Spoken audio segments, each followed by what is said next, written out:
fired my first shot and killed people, that was heartbreaking for me because I didn't think that I would ever be in a position that I would ever have to take somebody else's life. Brandon Bryant served for 5 years as a drone operator in the US Air Force. With his joystick, he engaged in 1,626 killings. In the end, Bryant almost perished himself. I felt like it destroyed my soul for the longest time. If I say that I have a mental issue, if I have a mental problem with killing people, it's looked down upon. Like, if you can't do violence while you're in the military, you're a weakling. Like, no one wants to be a weakling.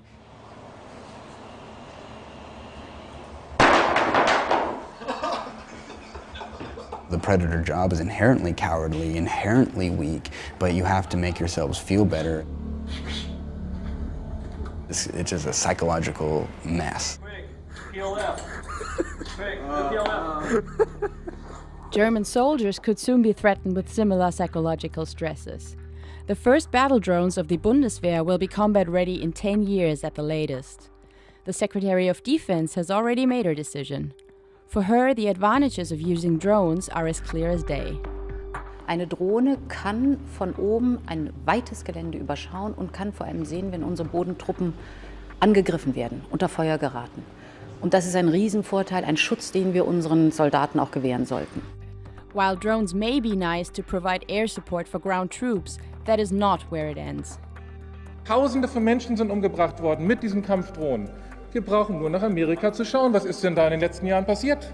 I know that we've destroyed countless lives. It's manifested in the way that I interact with people, if I interact with the rest of the world, and it's isolated me.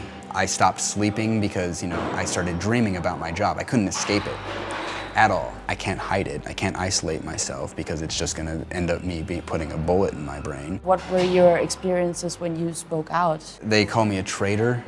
I had people telling me that I should eat a bullet, people telling me I should commit suicide. A former colleague told me that if I was ever in an area where they were flying armed drones and they were told not to take a shot, he would shoot me anyway. Like, this was someone that I knew for 2.5 years, someone that I flew with, someone that I bore my heart to, told me this. And I feel betrayed. I thought our goal was to rebuild their country, rebuild their democracy and stabilize their country, but that's not the actions that were going on. The thing that really validated my feelings was when we were hunting Anwar al-Awlaki.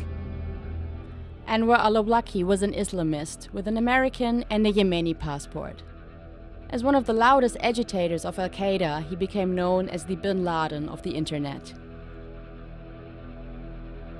To the American people I say, your security will continue to be threatened as long as your government continues with its aggression against the Muslim people. His death in 2011 marked the first targeted killing of an American citizen by a US drone.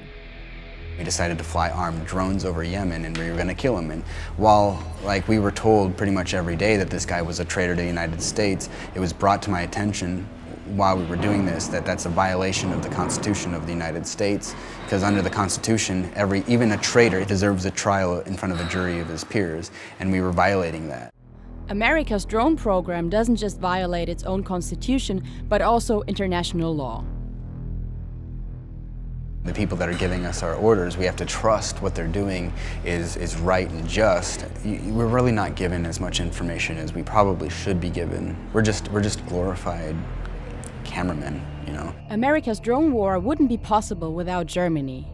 Each attack in Pakistan and Yemen is processed through a data center on Ramstein Air Force Base in Rhineland-Palatinate.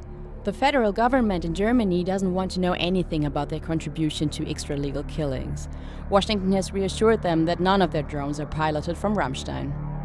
What role does this airbase play in the international drone war?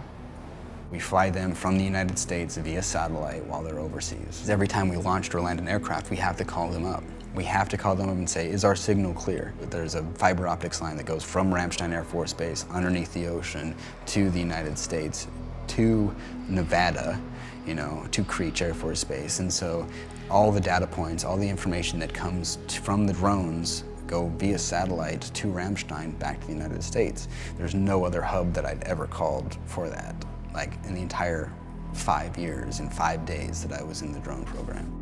As a data hub, Germany has been supporting the global drone war for a while. Now Germany wants to acquire their own battle drones. What does that mean for the soldiers who will control these drones in the future? I was in Nevada and New Mexico. It's a 8-foot tall by 8-foot wide by 20-foot long trailer. On one side of the ground control station, there's 2 seats and there's 14 monitors. That's like where all the light comes from. There's no noise. It's just the hum of a fan keeping the entire system cool. And you have to monitor chat on 5 different screens. We've got some guy off in some other portion of the world who's monitoring the signals intelligence. And then we have another person in another part of the world monitoring the imagery intelligence. So they're gathering this information and saying, well, this is what's going on here, here, here, and here, and we can make this algorithmic determination of the nefarious activity. Like, this person might have called someone who's bad, and then they maybe have gone to a location that is known to be like a weapons storehouse, and then they went somewhere else, and so they build this kind of picture of who this person is, and instead of, you know, going in and capturing them or responding when they actually did something violent, they're just like, okay, we've determined this person is a bad person, let's take them out. Even if the human target was calculated by a sensor operator, the drone pilot fires the deadly shot. That was kind of like how important this is to be responsible with your actions, because you know, I believe that we made mistakes. No one ever got in trouble for killing civilians while I was in, but apparently that's kind of what happened with a lot of these strikes. And the only time anyone would get punished would be if we crashed an aircraft. That's it. It's understandable that they're upset. Like, we are an invading force in their country.